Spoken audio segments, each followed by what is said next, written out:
أفلا يتدبرون القرآن ولو كان من عند غير الله لوجدوا فيه اختلافا كثيرا.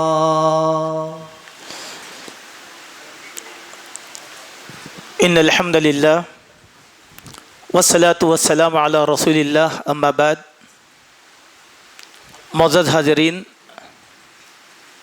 آج کے اس درس قرآن سے پہلے ایک بنیادی اور معلوماتی بات ہے جس کو میں آپ کے سامنے رکھنا چاہتا ہوں.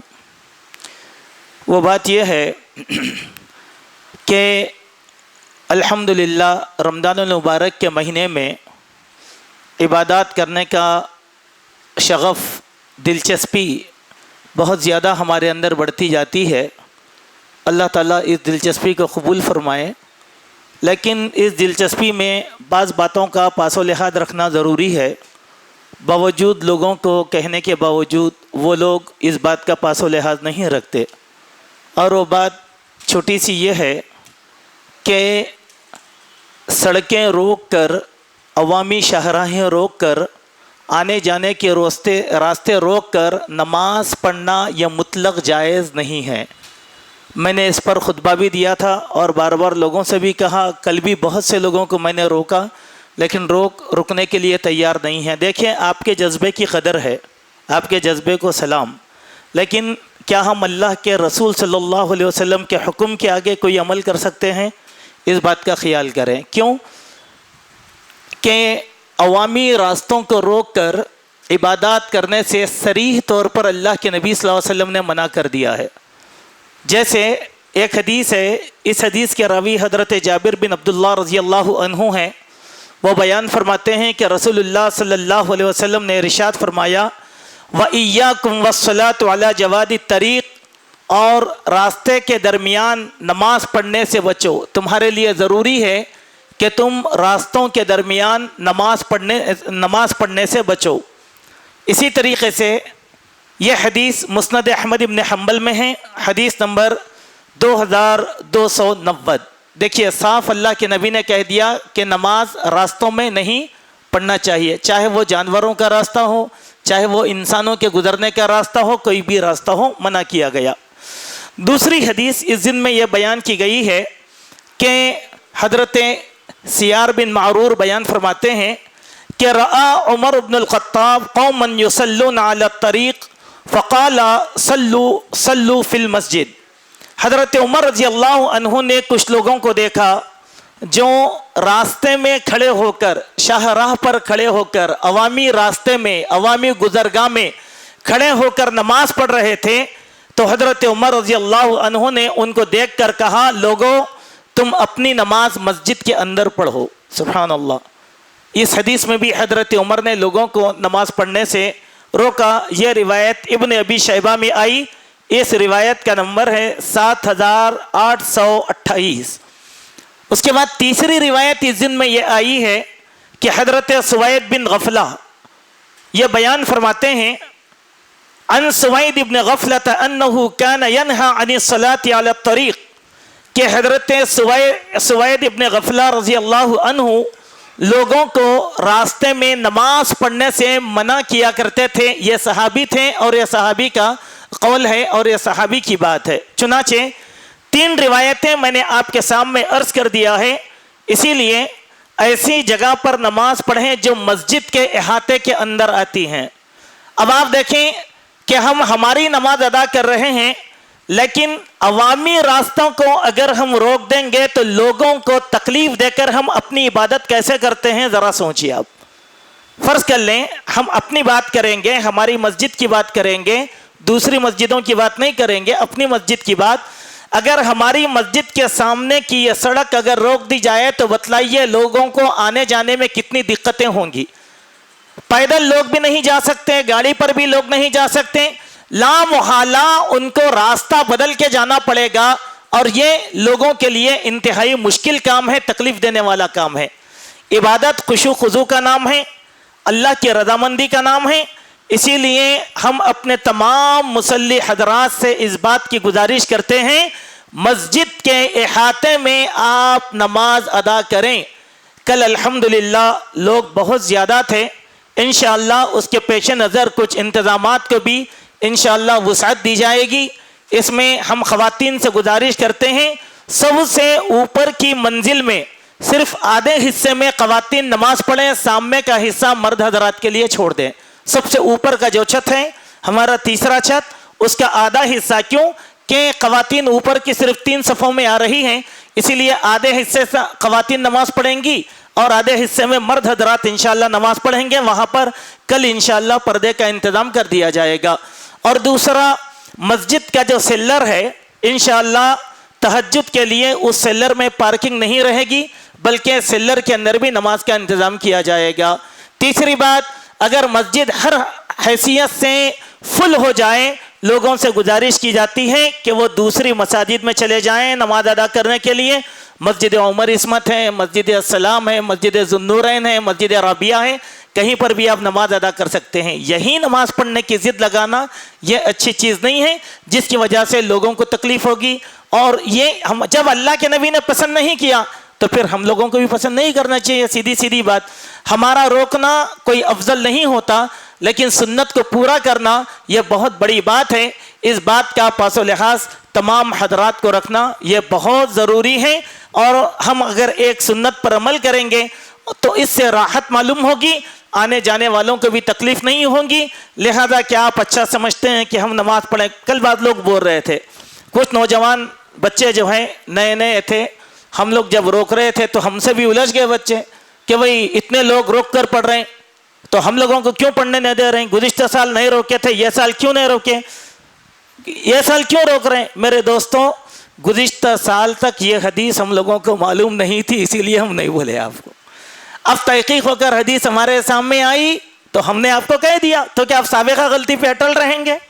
ایمان کی نشانی تو یہ ہے. اب مسجد کی حد کے باہر ہی ہے تو نماز کہاں سے ہوگی بولیے آپ؟ ہماری مسجد کی حد ہماری گیٹ تک ہے, اس کے بعد سڑک ہے, تو نماز مسجد کی گیٹ کے اندر ہوں گی جس کو مسجد کہتے ہیں. سڑک تو اپنی نہیں ہوتی نا, تو پھر اس کو ہم اپنی کیسا کہہ سکتے ہیں؟ تو یہ 3 حدیثیں میں نے آپ کے سامنے سنا دیا ہے, آپ اس بات کا پاس و لحاظ رکھیں. انشاءاللہ یہ تینوں حدیثیں کل بینر کی شکل میں سڑک پر بھی انشاءاللہ لگا دی جائیں گی.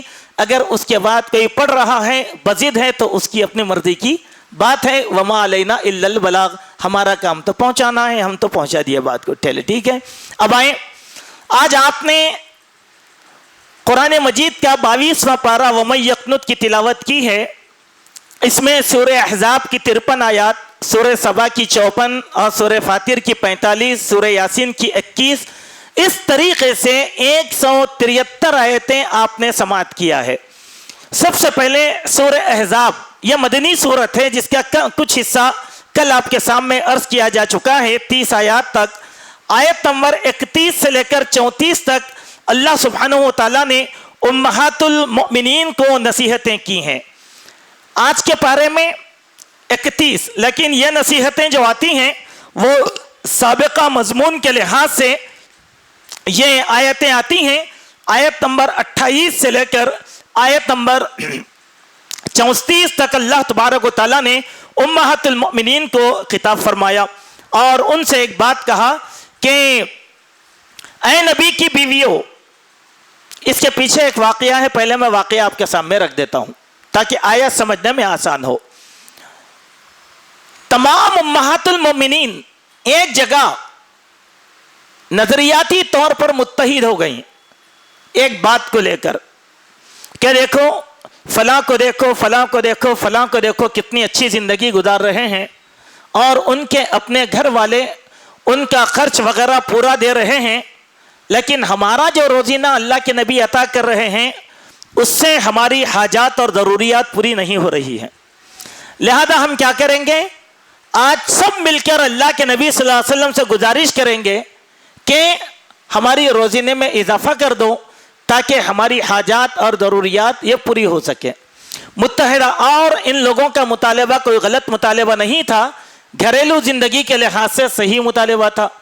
لیکن آپ بتلائیں, جب کوئی عورت یہ مطالبہ کرتی ہے اور اس کے شوہر کے پاس اس کے مطالبے کو مکمل کرنے کی طاقت نہیں ہوتی تو آدمی مطالبہ کیسا پورا کرے گا؟ اس کے معنی یہ ہے بیوی کو چاہیے کہ وہ شوہر کی استعداد دیکھ کر مطالبہ کرے، ہے ٹھیک ہے، نہیں ہے تو مجبور نہ کریں۔ کیوں؟ اگر بیویاں شوہروں کو حاجات اور ضروریات کی تکمیل کے لیے مجبور کریں گی تو لا محالہ آدمی کو غلط قدم اٹھانا پڑے گا۔ اور وہ غلط کیسے ختم ہوگا؟ معیشت میں غلط قدم، سود پر پیسہ لائے گا، رشوت لے گا، خیانتیں کرے گا، غصب کرے گا، چوری کرے گا، یعنی سود پر پیسہ لائے گا۔ کیوں؟ گھر کی ضرورتیں پوری کرنا ہے، ورنہ گھر میں ہوم منسٹری ہمارا جینا تنگ کر دے گی، آدمی غلط راستے اختیار کرے۔ یہ ہوتا ہے اکثر لوگ حرام کمائی راضی و رضا ہو کر حاصل نہیں کرتے، بلکہ ان کے پیچھے خواہشات اور ایسی چیزوں کی تکمیل کرنا ضروری ہوتا ہے، تقاضوں کو، اسی لیے آدمی حرام راستوں میں ہاتھ ڈالتا ہے۔ اگر آدمی کا نہ ہو اور آدمی کے اوپر اس طریقے سے بوجھ ڈال دیا گیا تو بہت ممکن ہے کہ وہ آدمی خودکشی کا راستہ بھی اختیار کر سکتا ہے یا اور کوئی راستے اختیار کر سکتا ہے۔ اسی لیے یہاں سبق دیا جا رہا ہے ہر بیوی کو کہ وہ شوہر کی استعداد دیکھ کر سوال کریں، ورنہ ہوگا کیا؟ یہ بات شوہر کے لیے بھی ناگزیر گزرے گی اور ناروا گزرے گی، شوہر بھی ناراض ہوگا، جب شوہر بھی ناراض ہوگا اللہ تعالیٰ کی بھی ناراض ہو جائیں گے۔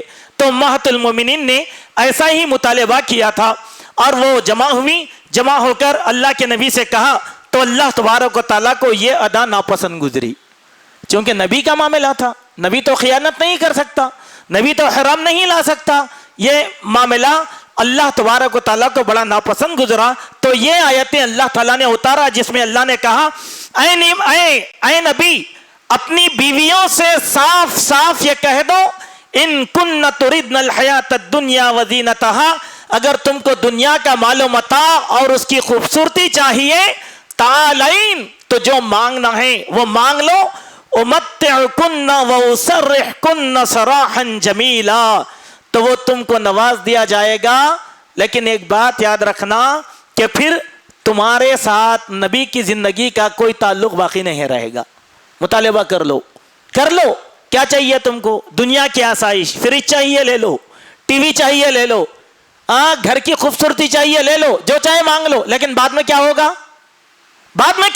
اللہ تعالیٰ نے تنبیہ کیا ان کنتن تردن اللہ ورسولہ، اگر تم اللہ اور اس کے رسول کو چاہتے ہو، آخرت کا گھر چاہتے ہو، تو یاد رکھو ایسی پاک دامن محسن عورتوں کے لیے اللہ تعالیٰ نے بڑا اجر عطا کر رکھا ہے۔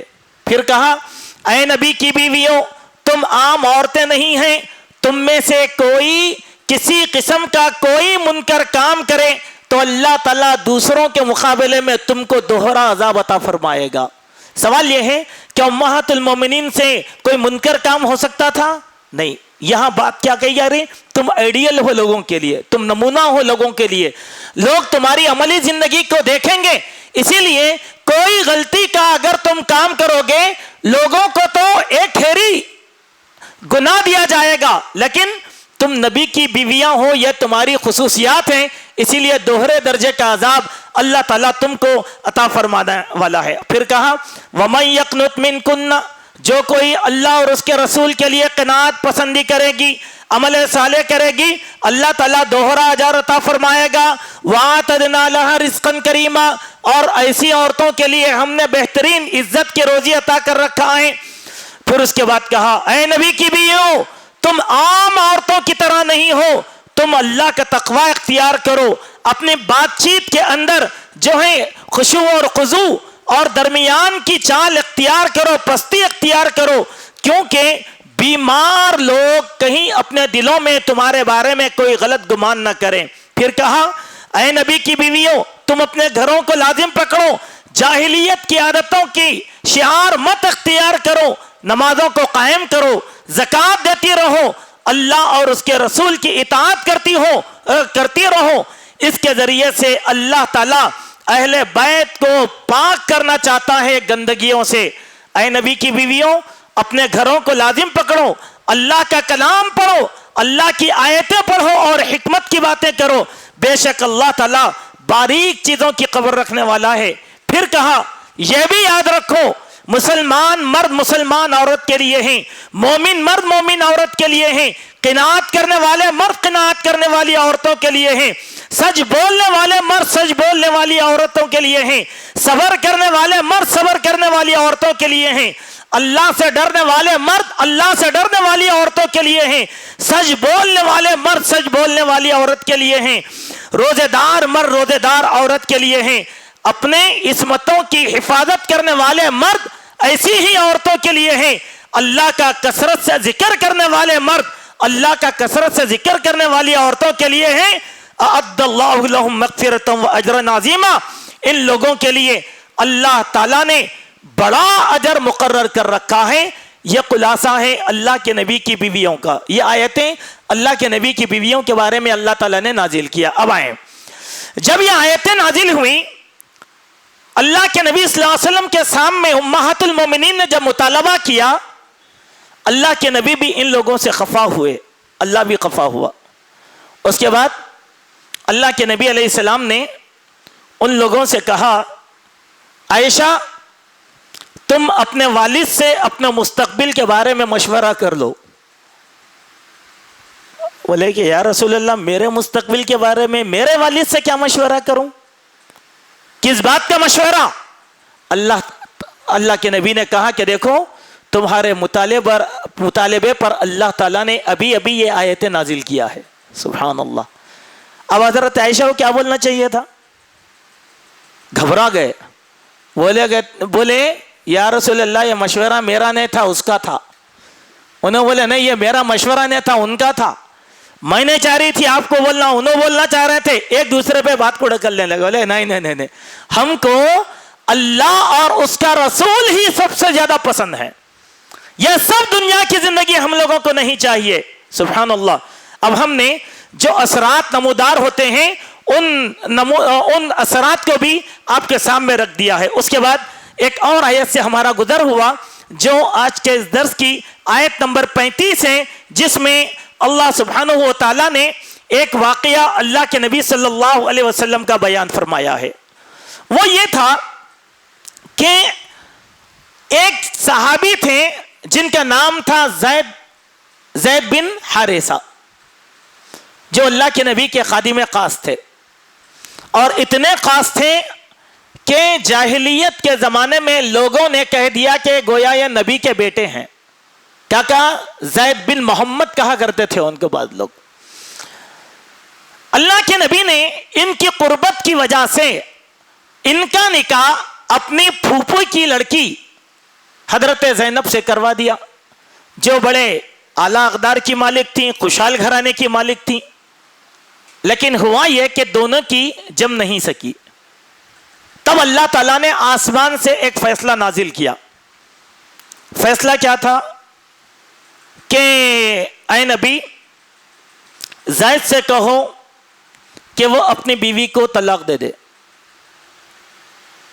اور ہمارا یہ حکم ہے کہ آپ زید کی بیوی سے نکاح کریے، زید کی بیوی سے نکاح کریے۔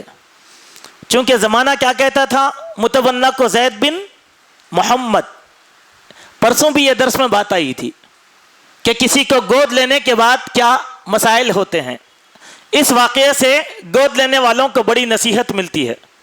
اللہ کے نبی گھبرا گئے، آپ کے ذہن میں بھی وہی بات پیدا ہوئی جو ہمارے ذہن میں ہوتی ہے۔ کہا لوگ کیا بولیں گے کہ محمد نے اپنے بہو سے نکاح کر لیا ہے، نعوذ باللہ من ذالک۔ اللہ نے کہا نہیں، آپ کو کرنا ہی کرنا ہے۔ اللہ کے حکم سے زید نے اپنی بیوی کو طلاق دیا، اور اللہ کے نبی سے یہ نکاح آسمانوں پر خود اللہ تبارک و تعالیٰ نے کر دیا۔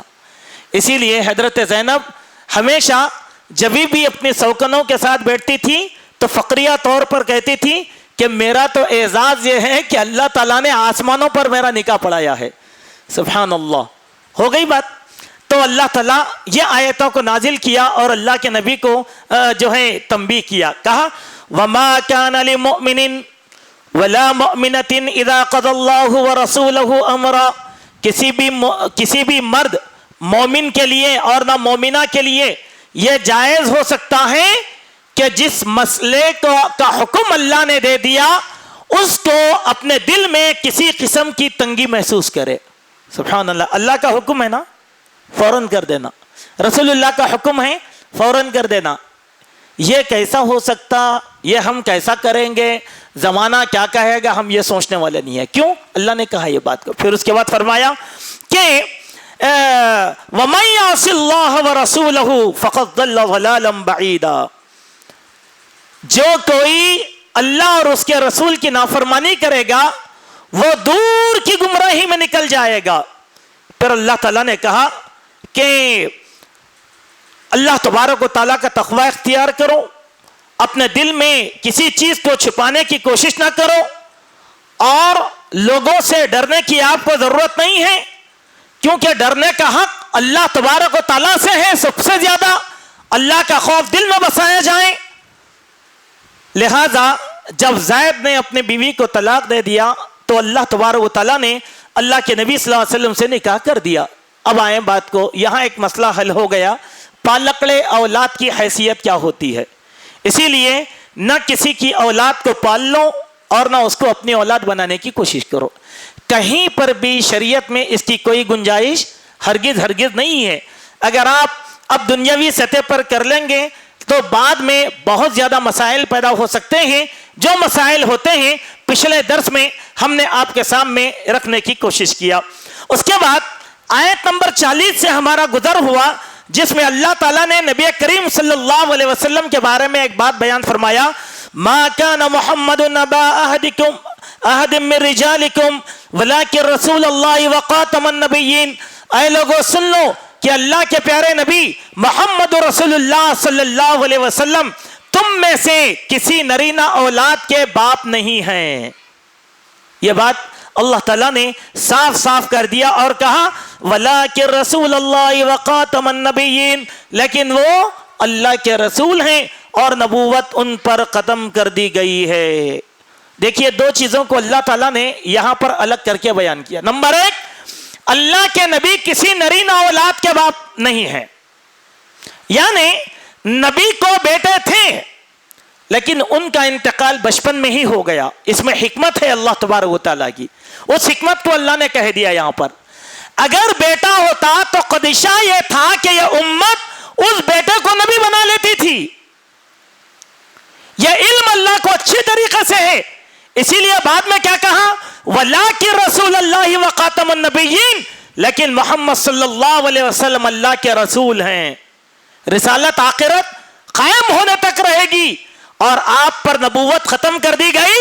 یہ دلیل ہے کہ اللہ تعالیٰ نے آپ کی نرینہ اولاد کو وفات دے دیا تھا. سبحان اللہ, کتنی پیاری بات ہے. اللہ کو نبوت ختم کرنا تھا, اسی لیے نرینہ. اس سے ایک دلیل کیا ملی, باپ کی وراثت کا سب سے بڑا حقدار, سیاسی وراثت کا بھی حقدار کون ہوتا ہے؟ بیٹا ہوتا ہے, کیونکہ اللہ نے کسی عورت کو نبی نہیں بنایا.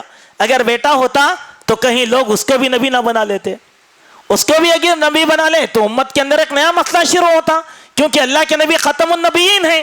اللہ اکبر. اسی سے ختم نبوت کی مہر اللہ تبارک و تعالیٰ نے یہاں پر لگا دیا. اس کے بعد ہمارا گزر ہوا آیت نمبر 50 پر سے, جس میں اللہ تبارک و تعالیٰ نے ان لوگوں کا تذکرہ کیا جو نکاح کے لیے حلال ہے. نکاح کس سے کیا جا سکتا ہے؟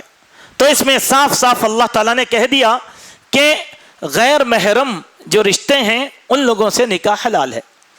عورت ہو کہ مرد ہو, وہ کس سے کہ خلیرے, ممیرے, پھپیرے, چچیرے, ان لوگوں سے نکاح کرنا جائز ہے, حلال ہے. اسی لیے ان سے پردہ کرنا چاہیے. اللہ تعالیٰ نے ان لوگوں کی تخصیص کیوں کیا؟ اسی لیے کہ مشرکین کے پاس ایسے رشتوں کی تخصیص نہیں ہے. آپ دیکھیں پرانے زمانے میں جاہلیت میں ہوتا یہ تھا کہ اگر عورت بیوہ ہو جاتی تو زبردستی یا تو قوم کا سردار اس عورت کو اپنے نکاح میں لے لیتا یا اس کے بیٹے سے اس کا نکاح کروا دیا جاتا تھا. یہ جاہلیت کی باتیں تھیں. ہمارے پاس ہمارے ملک میں بھی کچھ محرم رشتوں سے غیر مسلم لوگ نکاح کرتے ہیں. جیسے غیر مسلموں کو دیکھیں وہ اپنی حقیقی بھانجی سے نکاح کرتے ہیں. اسی لیے اللہ تعالیٰ نے کیا کہا؟ خلیرے، ممیرے، پھپیرے اور چچیرے، اس کی شرط لگا دی کہ ان سے نکاح کرنا تمہارے لیے جائز ہے، ان سے نکاح کرو.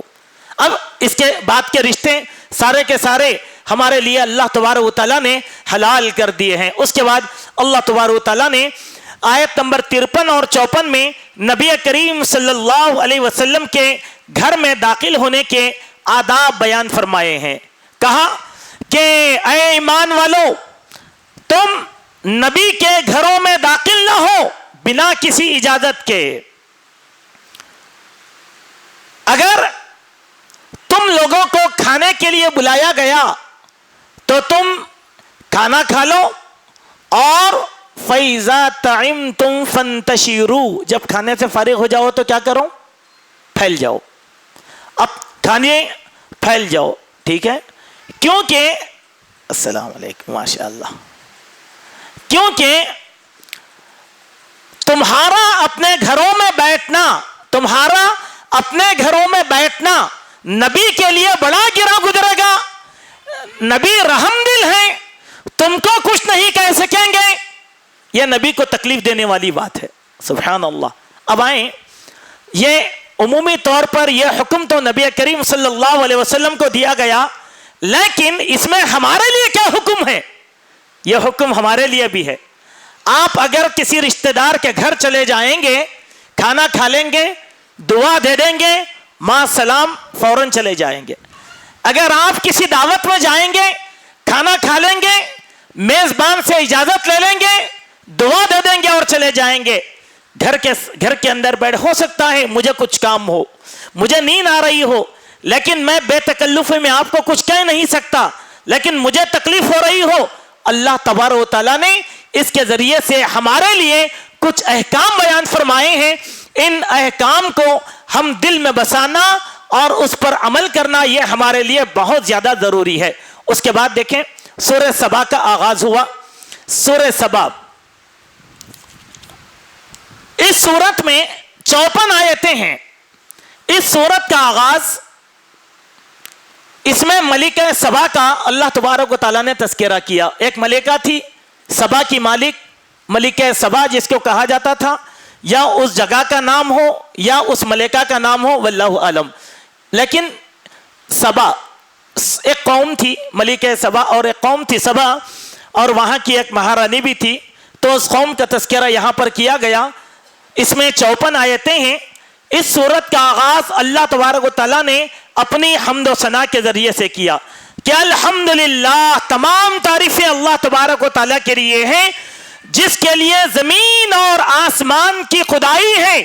وَلَهُ الْحَمْدُ فِي الْآخِرَةِ، آغاز میں بھی تمام تعریفیں اللہ کے لیے ہیں اور آخرت میں بھی تمام تعریفیں اللہ تبارک و تعالیٰ کے لیے ہیں، کیونکہ اللہ تبارک و تعالیٰ کی ربوبیت سب کے اوپر غالب ہے. اس کے بعد اللہ تبارک و تعالیٰ نے ایک واقعہ بیان فرمایا آیت نمبر 10 اور 11 میں حضرت داؤد علیہ السلام کا. کہا کہ ہم نے داؤد علیہ السلام کو بہت ہی فضل عطا فرمایا. فضل کے معنی کیا ہوتے ہیں پہلے سمجھ جائیں. قرآن میں جہاں جہاں پر فضل کا تذکرہ آیا، پہلی مراد اس سے معاشی استحکام ہے، فائنانشل فریڈم، اس کو فضل کہا اللہ تبارک و تعالیٰ نے. حضرت داؤد علیہ السلام کو بھی اللہ تعالیٰ نے بہت فضل عطا فرمایا تھا، جس کا تذکرہ یہاں کیا کہ ہم نے داؤد کو فضل عطا فرمایا اور پہاڑوں سے کہا اور پرندوں سے کہا اور کہ داؤد علیہ السلام کی تابعداری میں رہیں. اسی لیے داؤد علیہ السلام جب اللہ کی حمد و ثنا بیان کرتے تھے تو پرندے اور شجر و حجر بھی آپ کی آواز میں آواز ملا کر اللہ کی تعریف کیا کرتے تھے. اسی لیے حضرت داؤد کی آواز بڑی خوبصورت تھی، اسی لیے خوبصورت آواز والے کو کہا جاتا ہے کہ لہن داؤدی کا مالک ہے. سبحان اللہ. داؤد علیہ السلام کی لہن بہت اچھی تھی. اللہ نے اب کہا ان پر فضل کیا ہے، وَأَلَنَّ الْحَدِيدِ.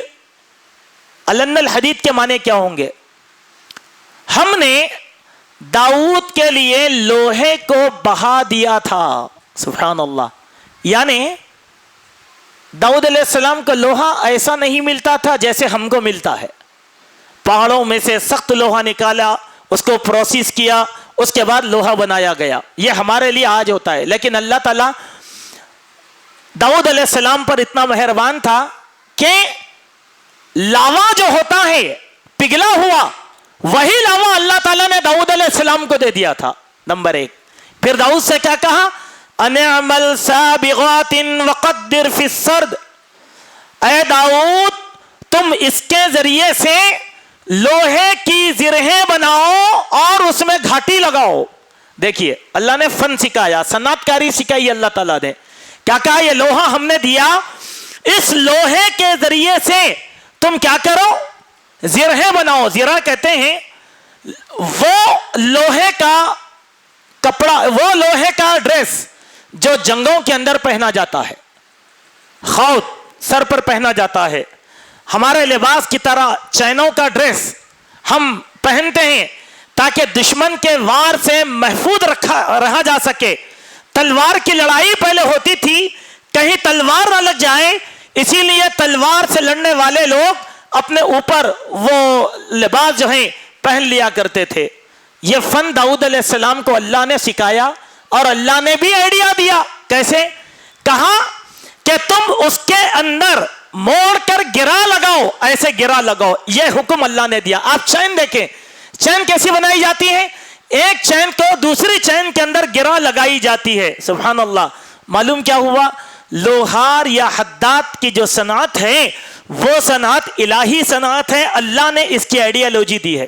ایک اور بات بتا دیتا ہوں یہاں رک کر, جتنی صنعتیں ہیں وہ اللہ تبارک و تعالیٰ کی ہے. جو لوگ کارپینٹر ہیں وہ لوگ بہت اچھے لوگ ہیں, کیونکہ کارپینٹری کا فن اللہ تعالیٰ نے نوح علیہ السلام کو سکھایا تھا. کیا کہا تھا؟ انِصْنَعِ الْفُلْكَ بِأَعْيُنِنَا, اے نوح تم کشتی بناؤ بِأَعْيُنِنَا, ہماری نگاہوں کے سامنے. سبحان اللہ. مانے کیا ہے؟ نوح علیہ السلام نے آرگومنٹ کیا ہوگا اللہ سے, کہا ہوگا کہ اے اللہ میں تو دائی نبی ہوں, یہ کام نجار کا میرے پاس کہاں آئے گا؟ اللہ نے کہا کہ فکر مت کرو, میں تم کو سکھاتا ہوں. کشتی کیسے بنانا میں تم کو سکھاتا ہوں. اسی لیے یہ الہی چیز ہے, لہذا ہم اس چیز کو اختیار کریں. لوہار الہی چیز ہے, ہم یہ پیشے کو اختیار کریں. کیوں؟ نبیوں کی ایک صفت بیان کی گئی ہے, وہ کیا ہے؟ جتنے بھی انبیاء اور مرسلین گزرے ہیں انہوں نے اپنے ہاتھوں کی کمائی کو کھایا تھا. کسی نبی نے, ہمارے پاس کہتے ہیں نا پھگٹ خوری, کسی نبی نے نہیں کیا. نہیں, محنت کیا نبیوں نے. داؤد علیہ السلام نے محنت کیا, الیاس علیہ السلام نے محنت کیا, جتنے انبیاء سارے لوگوں نے محنت کیا. موسیٰ علیہ السلام نے محنت کیا, جناب محمد رسول اللہ صلی اللہ علیہ وسلم نے محنت کیا. قوموں کی کمائی کسی نبی نے نہیں کھایا. یا حکمت کیا ہے؟ اہل علم کے لیے بہت بڑا نقطہ یہاں پر دیا گیا. جو لوگ دعوت کا کام کرتے ہیں ان لوگوں کو پہلے پیشہ ور ہونا بہت ضروری ہے. ہمارے پاس بہت سے اہل علم اہل فضل لوگ ہیں, وہ پیشہ ور نہیں ہیں. آپ کسی کو بھی کہتے ہیں کہ ہم کیا کریں؟ محنت کی کمائی کھاؤ. کچھ نہیں ہو سکتا تو اللہ کے نبی کی طرح بکریاں چرا کر محنت کرو, کیونکہ نبی نے چرایا. ہمارے لیے کیا حرج ہے؟ نبی نے کیا, ہمارے لیے کیا حرج ہے؟ سبحان اللہ. جتنے بھی نبی آئے سارے نبیوں نے بکریوں کو چرایا, اللہ نے ان سے چرانے لگایا بکریاں. کیوں؟ تاکہ ان کے اندر اللہ تعالیٰ خود اعتمادی پیدا کرے, اور نبیوں میں یہ خود اعتمادی اللہ سبحانہ و تعالیٰ نے پیدا کیا تھا. چنانچہ حضرت داؤد علیہ السلام یہ عمل کیا کرتے تھے, اور اللہ تبارک و تعالیٰ نے ان کو یہ پیشہ دیا. دیکھیں اس کے بعد سلیمان علیہ السلام کا ذکر کیا, ولی سلیمان الریح, اور ہم نے سلیمان علیہ السلام کو ہواؤں پہ قدرت عطا فرمایا. اور ہوائیں بھی کیسی کہ ہواؤں کے زور پر مہینوں کی مسافت کو وہ طے کر لیا کرتے تھے. سبحان اللہ. آج لوگوں نے کشتی, آج لوگوں نے ہوائی جہاز بنا کر کیا کہا؟ ہم نے بڑا کمال کر دیا. یہ تو نسخہ قرآن میں اللہ نے دیا, بنانے والے نے سوچا ہوگا. اسی لیے آپ دیکھیں کہ ہمارے پاس بعض لوگ ہیں, وہ لوگ کیا کرتے ہیں کہ حضرت سلیمان علیہ السلام کے قصوں کو لے کر پریوں کا قصہ عام کر دیے. ایک چٹائی ہے, اس پہ ایک آدمی بیٹھا اور ہوا میں اڑ کے چلے جا رہا ہے. کہاں سے لائے یہ چیز؟ اللہ تعالیٰ نے اس کی توجیحات تو یہاں ذکر نہیں کی, لیکن صنعت کی ایک کیفیت اللہ تعالیٰ نے بیان کیا کہ اللہ تبارک و تعالیٰ نے حضرت سلیمان علیہ السلام کو یہ چیز عطا فرمایا. ٹھیک ہے, وَأَسَلْنَا لَهُ عَيْنَ الْقِطْرِ. اللہ اکبر. معنی کیا ہیں اس کے معنی کیا ہیں؟ اس کے معنی یہ ہیں کہ اللہ تعالیٰ نے جس طریقے سے پانی کے کنویں میں پانی ہوتا ہے اس طریقے سے ان کے لیے دھاتوں کو دے دیا تھا اللہ تبارک و تعالیٰ نے. سبحان اللہ. دھاتوں کے کنویں تھے, اس کے ذریعے سے نکالتے, اور سلیمان علیہ السلام کے حوالے جنات کو بھی کر دیا.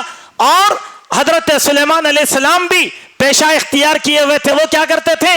بڑے بڑے بت بنایا کرتے تھے, بڑے بڑے مجسمے حضرت سلیمان علیہ السلام کی کاریگری میں داخل کیے گئے تھے.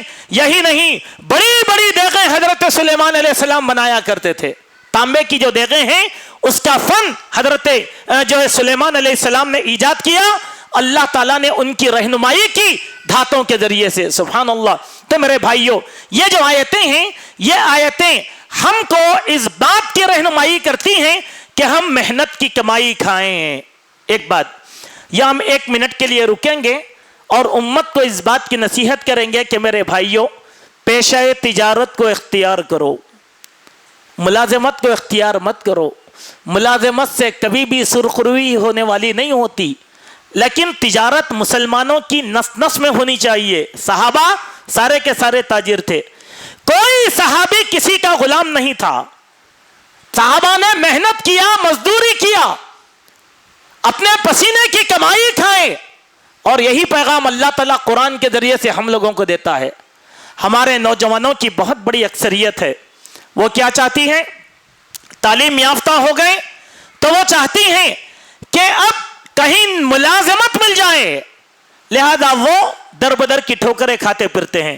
کہیں گورنمنٹ کی ملازمت کے لیے دھوکے کھاتے پھرتے ہیں, کہیں پرائیویٹ ملازمت کرتے ہوئے ٹھوکر کھاتے پھرتے ہیں. اللہ اکبر. یہاں 4 سال کام کیا, وہاں 4 سال کام کیا, یہاں 2 مہینے کام کیا, پھر زندگی بھر اپنی ڈگری کو لے کر زیادہ ہو گیا تو وہ باہر کے علاقوں میں چلے جاتے ہیں کمانے کے لیے. سعودیہ وغیرہ دیکھیں, جانا حرام نہیں ہے, جانا حلال ہے, لیکن آدمی خوددار اور خود مختار نہیں بن سکتا. ملازم آدمی. اسی لیے ان آیتوں کے ذریعے سے اللہ سبحانہ و تعالیٰ نے امت کو خود مختار بنایا, ان کو مثال دیا کہ انبیاء اور مرسلین خود مختار تھے, لہذا تم بھی خود مختار رہو.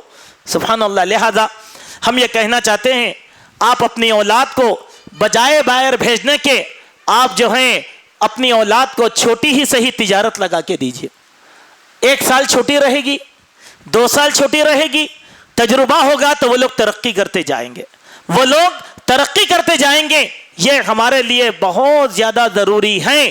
اس میں امت کی خوشحالی ہے. اللہ تبارک و تعالیٰ نے اس میں امت کی خوشحالی کو مضمر رکھا. اس کے بعد سورہ فاطر سے ہمارا گزر ہوا, اور اس صورت میں, اس صورت کی آیت نمبر 33 سے لے کر 35 تک اللہ تبارک و تعالیٰ نے اہل جنت کا تذکرہ فرمایا ہے کہ اہل جنت کون ہیں اور اہل جنت کی خصوصیات کیا ہیں. اہل جنت کے ساتھ اللہ تبارک و تعالیٰ کس طریقے کے معاملات کرنے والے ہیں. اللہ تبارک و تعالیٰ نے فرمایا کہ اہل جنت کو زیورات اور ریشم کے لباس پہنائے جائیں گے اور دعا کریں گے, الحمدللہ الذی اذھب عنا الحزن ان ربنا لغفور شکور. اے اللہ, ہم تیری تعریف بیان کرتے ہیں کہ تو نے ہمارے غموں کو دور کر دیا, تو بخشنے والا اور مہربان ہے. اے اللہ, تو ہمارے حال پر رحم فرما. اہل جنت کی یہ دعائیں ہمیشہ ان کی زبانوں کے اوپر رہتی ہیں, اور وہ اہل جنت اللہ تعالیٰ کی رضامندی اختیار کرتے رہتے ہیں. اس کے بعد سورہ یاسین کا تذکرہ کیا گیا. سورہ یاسین کے بارے میں لوگوں کو حقائق کم معلوم ہیں, لیکن افسانے زیادہ معلوم ہیں. مثال کے طور پر لوگوں کا یہ خیال ہے کہ سورہ یاسین مردے پر پڑھنا چاہیے. غلط بات ہے. کسی صحیح حدیث میں یہ بات نہیں ہے. پھر لوگوں کا یہ خیال ہے، حکایت مشہور ہے کہ سورہ یاسین جس آدمی پر سکرات طاری ہوتی ہیں اس آدمی پر پڑھی جائے، یہ بھی غلط بات ہے، ایسی کوئی صحیح روایت نہیں ہے۔ ہاں اس دن میں جو بھی روایتیں ہیں وہ ضعیف اور موضوع درجے کی روایتیں ہیں۔ یاسین، اللہ سبحانہ و تعالیٰ نے اللہ کے پیارے نبی صلی اللہ علیہ وسلم کو کچھ القاب سے پکارا ہے۔ اللہ کے کتنے نام ہیں؟ 99 اسماء و صفات، کتنے ہیں؟ 99۔ اللہ کے نبی صلی اللہ علیہ وسلم کے بھی اسماء اور صفات 99 ہیں، ان میں سے یہ ایک ہے یاسین، طٰہٰ، یہ سب اللہ کے نبی صلی اللہ علیہ وسلم کے وہ نام ہیں جو اللہ تبارک و تعالیٰ نے محبت کے ساتھ اللہ کے نبی کو پکارا، کہا یاسین، اے یاسین والقرآن الحکیم، ہم نے تم کو قرآن حکیم عطا فرمایا، انک لمن المرسلین، یقیناً آپ کو ہم نے نبی بنایا۔ سبحان اللہ، اللہ تبارک و تعالیٰ نے اللہ کے نبی سے کہا تنزیل العزیز الرحیم لتنذر قوما ما انذر آباؤہم فہم غافلون، تاکہ غافل قوم کو جو غفلت میں پڑی ہوئی ہے اس قوم کو آپ جگاؤ اور بیدار کرو۔ چنانچہ پیارے نبی صلی اللہ علیہ وسلم نے لوگوں کو جگایا اور لوگوں کو وحدانیت کا پیغام سنایا، ان کو گمراہی سے اللہ کے نبی صلی اللہ علیہ وسلم نے نکالا۔ اس کے بعد ایک واقعہ یہاں پر بیان کیا گیا، آیت نمبر 14 سے لے کر آیت نمبر جو ہیں 27 تک، جن کو کہا جاتا ہے اصحاب القریہ۔ اصحاب القریہ یعنی گاؤں والے، ایک گاؤں تھا، اس گاؤں کا تذکرہ یہاں پر کروایا گیا ہے کہ اصحاب القریہ کون لوگ ہیں۔ ایک گاؤں والوں کا قصہ ہے جن کی طرف پے در پے 3 نبی بھیجے گئے۔ اس گاؤں کا نام ان تینوں نبیوں کے نام تھا، ان کا کہیں سری ان نبیوں کے نام پر تھا، اس کی کوئی سری دلیل احادیث میں نہیں دی گئی، بلکہ ایک گاؤں تھا۔ اس گاؤں والوں نے ان تینوں نبیوں کو جھٹلا دیا اور کہا کہ تم ہماری ہی طرح کے انسان ہو، اللہ نے کوئی بھی چیز نازل نہیں کیا۔ تو نبیوں نے کہا کہ ہمارے رب ہی بہتر جانتا ہے کہ ہم رسول بنائے گئے ہیں اور رسول بنا کر مبعوث کیے گئے ہیں، ہماری ذمہ داری تو اللہ کا پیغام تم تک پہنچا دینا ہے۔ قوم نے کہا کہ ہم تم کو منحوس سمجھتے ہیں۔ کیا کہا؟ ہم تم کو منحوس سمجھتے ہیں، اگر تم اس دعوت سے باز نہ آئے تو ہم تمہیں پتھر مار مار کر ہلاک کر دیں گے۔ اگر تم اس دعوت سے باز نہ آئے تو ہم تمہیں پتھر مار مار کر ہلاک کر دیں گے۔ رسولوں نے کہا تمہیں دعوت دین نحوست لگتی ہے، یہ نحوست تو تمہارے ہی ساتھ ہوگی، تم ایک باغی قوم کو ہو۔ قوم کے آخری حصے سے ایک آدمی آیا جو مسلمان تھا، اس نے اپنی قوم سے کہا کہ اتبعوا المرسلین، اے لوگو یہ نبی ہیں، ان کی باتوں کو مان لو، اگر تم ان کی باتوں کو نہیں مانو گے تو اللہ سبحانہ و تعالیٰ ایک بڑے عذاب سے تم لوگوں کو دوچار کرے گا۔ اس قریے والوں کا تذکرہ یہاں پر کیا گیا ہے، اس کے بعد کی آیتوں میں بھی اس قریے والوں کا تذکرہ آئے گا، تو باقی ذکر ہم کل کرنے کی کوشش کریں گے۔ یہ چند باتیں تھیں جس کو ہم نے آپ کے سامنے اختصار کے ساتھ رکھنے کی کوشش کیا۔ اللہ سبحانہ و تعالیٰ سے دعا ہے اللہ تعالیٰ ہم سب کو حسن عمل کی توفیق اور سعادت نصیب فرمائے۔